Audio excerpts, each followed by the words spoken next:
28 তারিখ থেকে যুদ্ধ শুরু হয়েছে।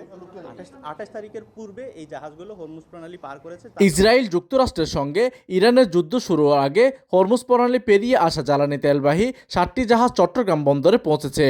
রোববার 8 মার্চ সকালে বন্দর সচিব সৈয়দ রেফাই থামিম এই তথ্য জানান। তিনি জানান, শনিবার 7 মার্চের মধ্যে জাহাজগুলোর মধ্যে বন্দরে এসে পৌঁছে। 7টি জাহাজের মধ্যে 5টি জাহাজে কাতার থেকে এলএনজি নিয়ে এসেছে। এইসব জাহাজে 3,09,110 টন এলএনজি রয়েছে। সেগুলোর হচ্ছে ফ্রান্সের পতাকাবাহী এমবি আল জোরে, গ্রিক পতাকাবাহী এমবি আল জাসাসিয়া, Bahama পতাকাবাহী MB Lusail, Liberia পতাকাবাহী MB আল গালায়েলো, এমবি লিবেত্রা, পানামা পতাকাবাহী এমবি LPG-7 ও এমবি GYMM নামে 2টি জাহাজ ওমান থেকে আনা হয়েছে 41,488 টন এলপিজি।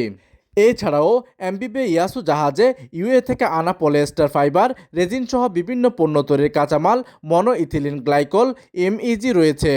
এর বাইরে আরও অত্যন্ত 4টি সিমেন্ট শিল্পের কাঁচামাল ক্লিংকারবাহী জাহাজ এসেছে যুদ্ধ শুরুর আগে হরমুজ প্রণালী পাড়ি দেওয়া। পূর্বে যেহেতু 28 তারিখ থেকে যুদ্ধ শুরু হয়েছে, 28 তারিখের পূর্বে এই জাহাজগুলো হরমুজ প্রণালী পার করেছে। তার মানে এগুলো অন দ্য ওয়ে, যে কোনো সময় 2-1টা জাহাজ আছে যেগুলো আগামী কয়েকদিনের মধ্যে আমাদের বন্দরের জলসীমায় এসে প্রবেশ করবে, আর কিছু কিছু জাহাজ ইতিমধ্যে বন্দর জলসীমায় চলে এসেছে।